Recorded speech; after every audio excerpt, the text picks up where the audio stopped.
Okay, what we've got here, I printed this out on my plotter, and this is the single fuel tank design, not the dual fuel tank design. Some of the things I've got to be really careful about is how this is mounted into the fuselage. So these are going to actually denote where I'm going to take some round stock aluminum. I don't remember what size that is. I think it's 1.25 inches. Yeah, that's 1.25 inches. So I'm going to take 1.25 inch aluminum round stock, cut it off about 3/4 inch long. It's going to be welded to the tank, but first I'm going to tap it with a 1/4-20, and that will be what my little tabs on the fuselage will bolt to with vibration dampeners to mount the fuel tank in the nose. This cubic volume of this will be 4.78 gallons, so that's close enough to 5 gallons, and it's only one tank. The two tank design, as I really started to develop it, it was easy to plumb it, but it's hard to vent it. So with the 2 tank design, I didn't want to get into anything complicated on an ultralight because it just adds weight. So this is going to be light, it's going to give me enough gas. So what I'm going to do now is cut all this stuff out. And I think I'll do a time lapse so that you don't have to watch me painfully go through all this, okay?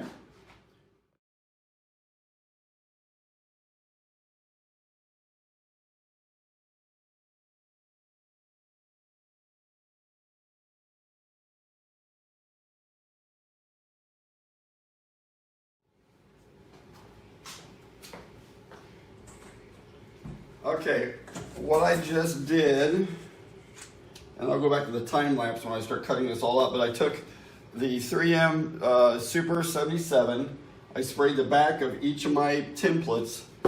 I don't know if they're all going to fit on here. They are sticky on the back right now, so I'm not going to turn them face down yet.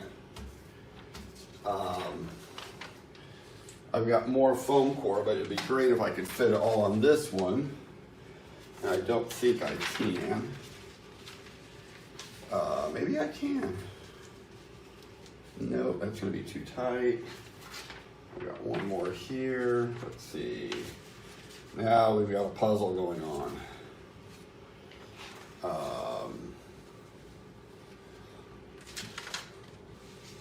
Let's see. If we put this one like that, that uses too much room there. That won't fit. So I'm going to go back to this, believe it or not, is what takes the most time sometimes, is figuring out how to utilize the best you can your materials. And I think we have a winner here. I think we can fit this all on here. So now these are sticky on the back side, okay? So I'm going to flip them over here. Get them really close. Believe it or not, I'm going to cut this out with my knife to the point I can run it through my bandsaw, because my bandsaw leaves a better edge on this because the knife blade dulls really quick. That's not square right there. That bothers me. I like using the square edges of this. But this is a piece I had cut up a little bit, so maybe I did that.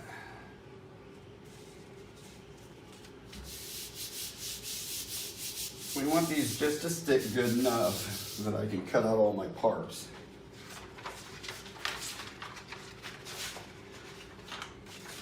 And I'm trying to figure out how to utilize this so I can use the square edges.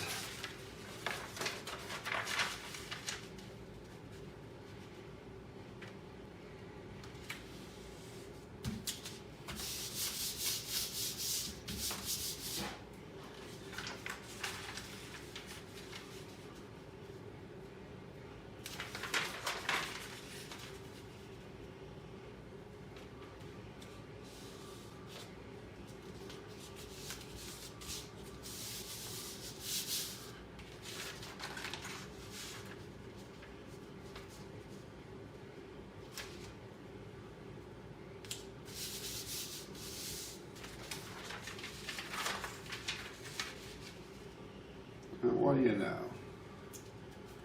It all fit. Okay, so I'm going to cut these all up real quick, which I'm not going to bore you with, and then I'll be right back.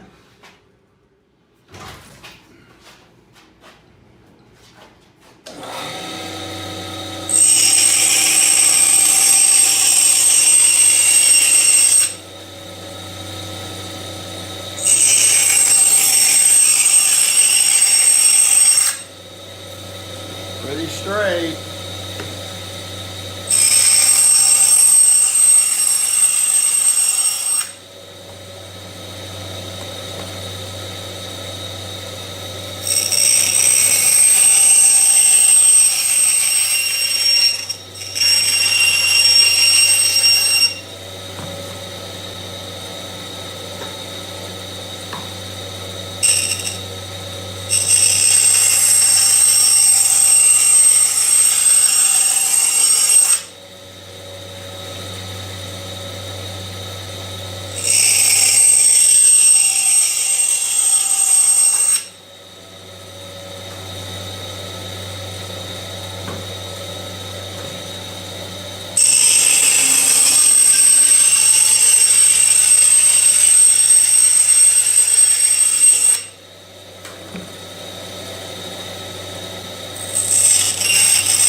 Okay, so now what I've got to do is hot melt glue gun these together and build my fuel tank.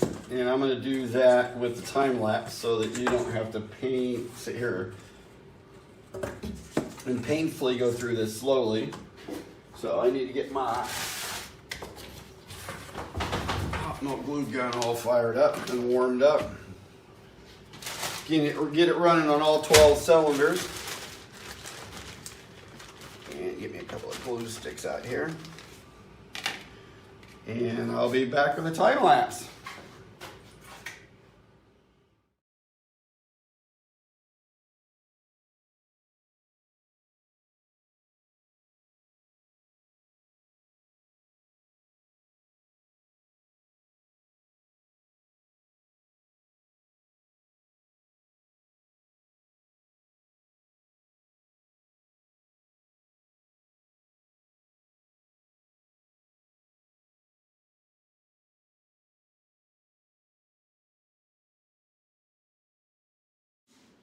Okay, now I might have to take the control stick out. If you've been watching my videos, this is a control stick for the ailerons and elevator.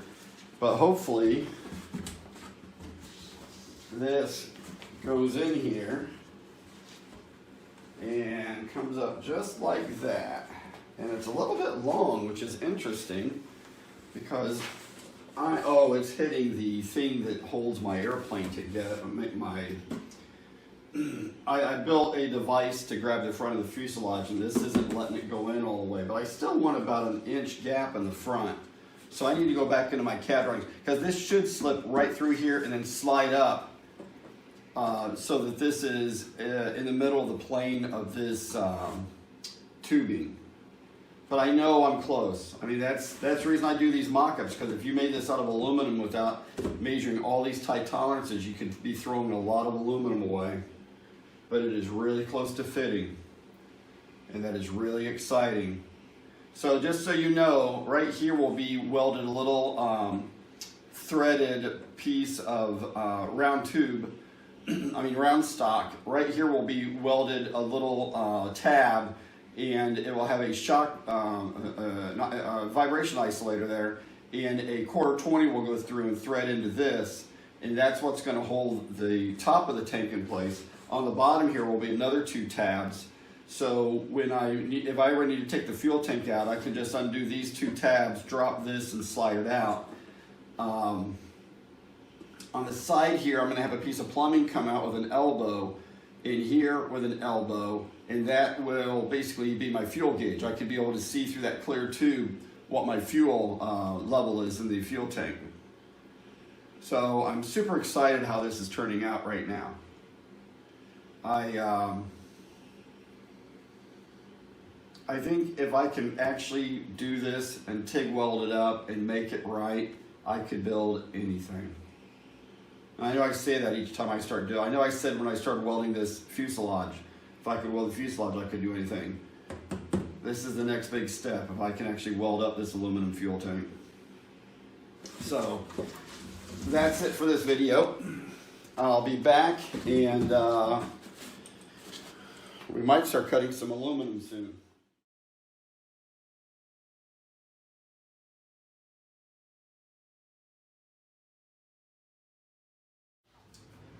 Okay, what we're going to do now is I'm going to open up my box of aluminum. There's more than one sheet in here, so this thing looks really heavy. Don't think that that's what is going to make up my whole fuel tank. I should be able to cut all of these out of one sheet of aluminum and easily end up with a fuel tank that just weighs about 4 pounds, I'm hoping.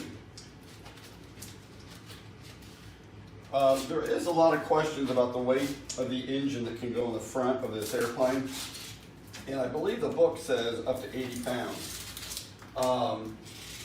Some of the motors I've been looking at are anywhere from 40 to 50 pounds. The Rotax engine that some people put in it to make it part of the experimental aircraft, which means it weighs more than an ultralight can weigh, it actually ends up being 100 pounds, which I'm not sure how people put that in the AirBike and keep it from being really, really nose heavy, or having to add a boatload, and I mean a boatload of tail weight to the plane. So I still have no idea what engine. Wow. Aircraft Spruce really does a hell of a job packing this stuff in there. I mean, this is crazy. But it's good because I never get damaged, that's for sure.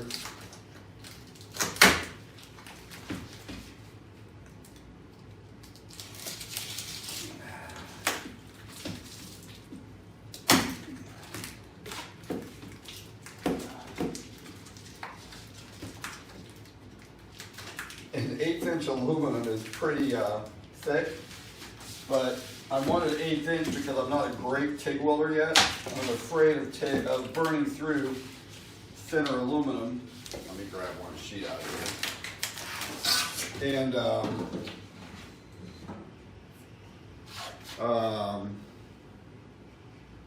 okay, there's a 6061. Making sure it was 6061.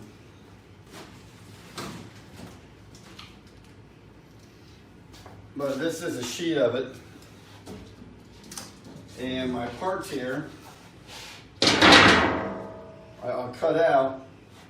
I'll use a 3M to make the back of the paper a little bit sticky, but not real sticky, because it takes acetone to get it all off. And then I'm going to take and use my brake over there to bend the angles. And I've got 4 sheets of this stuff, which was about $400, about $100 a sheet. And hopefully it won't even take one whole sheet. But if I screw up the first fuel tank, I'll try the second. But if I screw up the second, I'm going to go to plan B. I'm not going to just keep screwing up aluminum. So I'll be back. Take it easy, everybody. Okay, so these are my templates cut out laying on the aluminum. I haven't stuck them on yet. There is a sealed piece of plastic on this to keep it from oxidizing, which I forgot was there. So that means I don't have to care how much glue I put on the back of the paper, because when I peel that plastic up, watch I cut the pieces off, then the aluminum will be exposed to the air, and I need to get to welding. But I need to get a jigsaw blade today that will cut the aluminum. Actually 3 or 4 of them, because it kind of wears it out quick. But yeah, we're getting close to welding, and we'll see how it goes. So hope this makes sense to everybody. Rock on.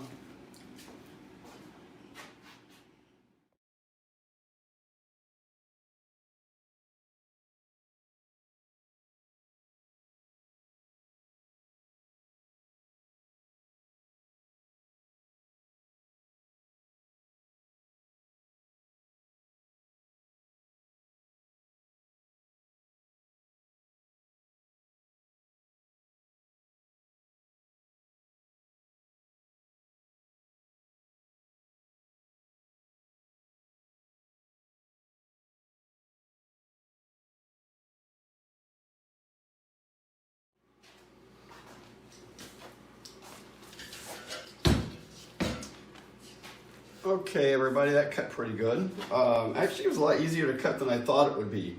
I'm going to clean these edges up a little bit now, and then I'm going to put this in my brake and try to bend 2 perfect 90-degree angles here, and we'll see how it turns out. And if it turns out good, then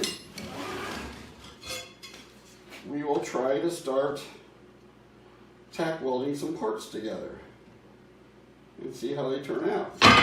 So if everything works out good, it should work.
Hey everybody, I wanted to give an update on the AirBike Ultralight, and this is the fuel tank I designed and welded up, and to be honest, it turned out really kick-ass. I'm extremely happy. I already filled it full of water and let it set, and it didn't drip. I'm going to put a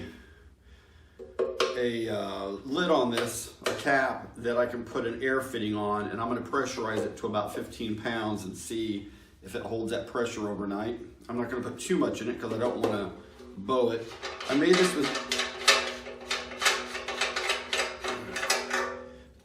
with 6061 T6 aluminum. It's 1/8 inch thick, so it's pretty heavy duty. It's not definitely not overly heavy, but it's pretty sturdy. So I want to talk about what worked and what didn't work. Originally, this was going to be one piece that I bent these corners with my brake. And over here, you should be seeing some videos if I left enough room for myself over there. And my brake isn't strong enough to bend this 1/8" aluminum. I've bent a lot of aluminum and pretty thick stuff, but the 6061 just didn't want to bend, and when I got to the 90, I got a little bitty hairline cracks in it, so I just decided to cut all these parts out and weld them together. I'm really super enjoying the TIG welding, and I'm just really excited how this turned out. So there is some aluminum tubing over here, or a round bar. I'm gonna basically cut off 3/8" lengths of this. I'm gonna tap it for a 1/4 24 or 28, and then weld these to the correct places. Actually, there'll be 2 up here, 2 on the bottom, that will then be screwed into the airframe with like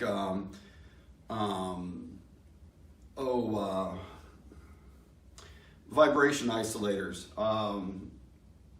so that the vibration in the airframe doesn't affect this that much.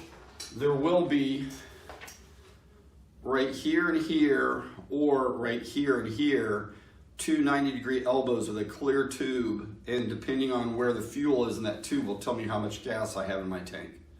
So this has come together really good. Oh, on the bottom right here is going to be a piece of that 1.5" that will be welded here and come down, and that will be threaded, and I'll have a valve down here to turn the fuel on and off, so it will drain from the bottom of the tank.